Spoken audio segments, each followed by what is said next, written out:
First, we go to Sierra Leone.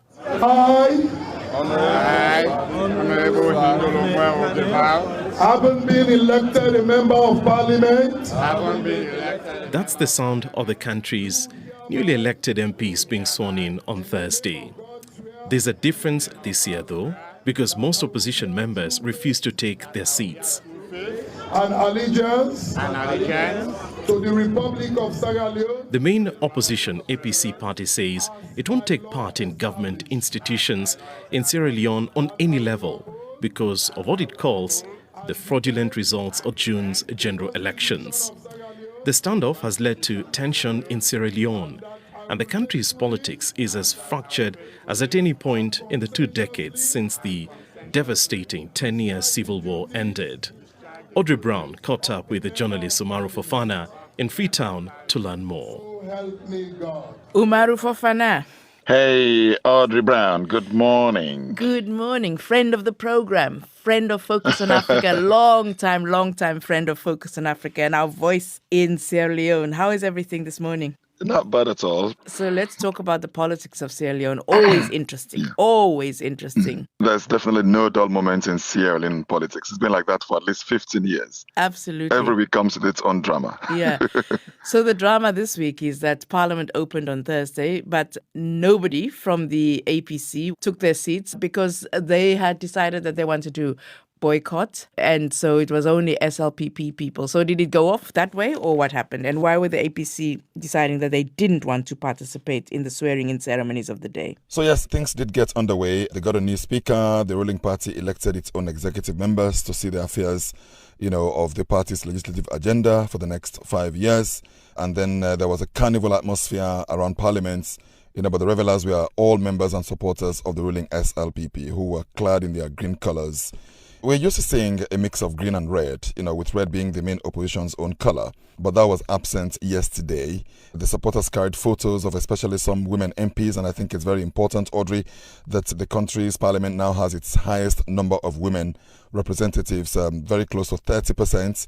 They include 2 young women in their mid-20s, and that sort of drew a lot of carnival atmosphere outside yesterday. But the dampener for many was the one-sided nature of the lawmakers. For the first time in half a century here, it's got to be said that in 1973 there was a boycott, but that was a boycott of the polls, that time by the SLPP, who refused to take part in the election, citing intimidation and irregularities.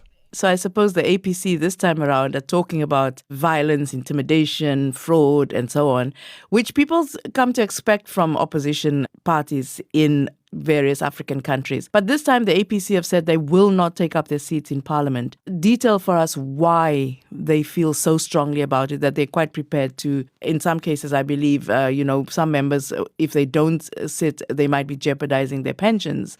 Well, yes, they say that the elections were fraudulent. Voting and counting obviously were given a clean bill of health by almost everyone here on the 24th of June. However, tabulating or tallying the votes from all polling stations became very contentious, with some observers, both local and foreign, questioning basically the declared results, saying that the tallying lacked transparency. That was said by the European Union, the Commonwealth observers, and the local civil society observer group here known as NEO. They gave projections that the incumbent President Julius Maada Bio won the majority votes, but that he fell short of the 55% threshold, which is needed to avoid a runoff. The APC, of course, said that yes, they even in fact feel that he did not get the majority votes. They are disputing the results, and they would not take part in governance at all, not at any level, from the parliamentary level right down to the local council level. The Secretary General is Lansana Doumbouya, and here's what he told me yesterday. We have decided to boycott Parliament because ECSL announced a result that we believe is not the actual result, and that has created a lot of problems. I think it is fitting for people, whenever you are aggrieved, to take a decision. We could have gone another route, but we do not want to create any problem for the country. So we want to take a kind of civilized action that will send a message not only to the government, but also to the international community. And you feel that action is by keeping your parliamentarians out of the House when they will not be there to present the aspirations of those who voted for them? Well, the problem in the very first place is the result, is the result accurate? That is the problem. We believe that we ought to have been given a huge number of seats, far more than the ruling government that is now in place. So if we go to Parliament, it's like we are legitimizing, we are legalizing the wrongs that they have done. And that will not be good for us. What do you hope to achieve by this? Of course, we want them to publish the result by polling station. We've also asked the ECSL boss to resign because we want a kind of institution where we can all rely and, have absolute trust in. And that's Lansana Doumbouya from the APC opposition party in Sierra Leone. Now, you've been speaking to people in Freetown as well. What have they told you about the state of politics at the moment? Well, many people here see politics as being a very toxic thing. Public opinion obviously is sharply divided depending on who you talk to.